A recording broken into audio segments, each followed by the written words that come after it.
Is your diet causing your spiritual discouragement? I'm going to tell you next.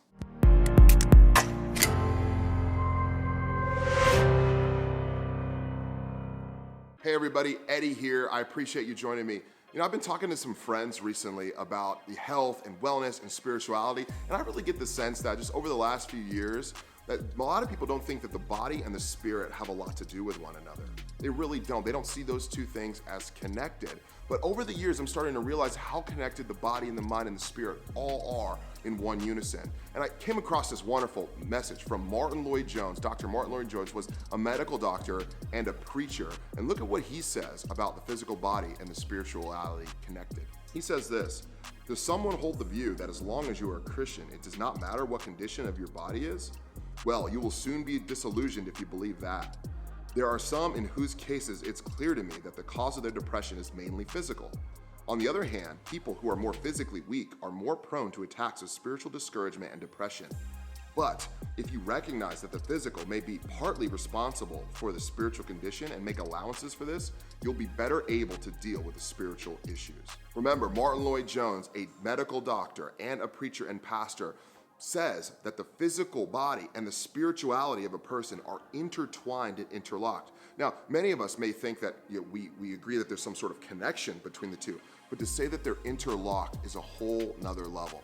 Why have we in America, in the modern West, pulled those two ideas apart? Well, we've pulled them apart due to something called dualism. And dualism is this idea that physicality, this physical world, and the spiritual are separate, that they aren't really necessarily connected. And this is a secular idea taken from the modern Western society, not from the Bible. What does this look like practically then? What does this mean for us in our daily lives? Well, my story of burnout is simple. I was in a season of ministry, working super hard, long hours, working another job as well on the side shortly after my football career was over. And I was in battles with conflict and stress and starting something new, all kind of coming down on me. And in that season, I just burnt out. I hit a season where I couldn't move off the couch for multiple weeks. And a lot of people said, I think it could be the devil, the spiritual attacks. And so maybe some of you are there. Maybe some of you are thinking, man, that's a spiritual discouragement. That is spiritual warfare over your life. And I would say, maybe, but there's some other variables you missed out on. I was also eating pizza almost every night because I didn't have time to cook. I was eating chicken wings and tacos, and I was eating desserts and having drinks, trying to stay social with people, having coffees with people all the time, trying to connect with them. On top of that, I was not sleeping very much at all because I was in grind mode, and I had a new baby in my house. It could be spiritual attack, or it could be the fact that I ate so much pizza. We do need to take that into account. Before we decide that the devil made us do something or the devil is attacking us, we do need to see if we're our own worst enemies. Remember, there are three main enemies: the world, the devil, and the flesh. This may be a flesh problem. Our physical bodies may be causing our problems. And many studies show now that many of the things we consider spiritual attacks actually can be mimicked by poor diet, poor eating, lack of exercise, lack of sleep.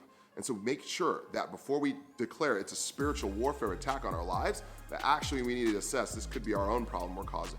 Here's the biggest takeaway out of this video: the mind, the body, the spirit, all interconnected, working in synchrony together.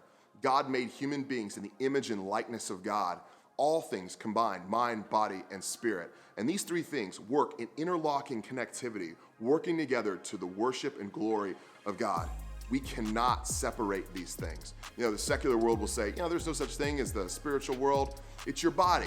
And some people will even say, it's no such thing as a spiritual world. Don't worry about exercise. It's all in your head. You just need to overcome it. It's all in your head. And some people will say, no, the devil made me do it. It's the spiritual attack on my life. I'm being attacked spiritually. I'm spiritually discouraged and depressed. When actually it could be the pizza, the diet, the exercise. It's all lacking.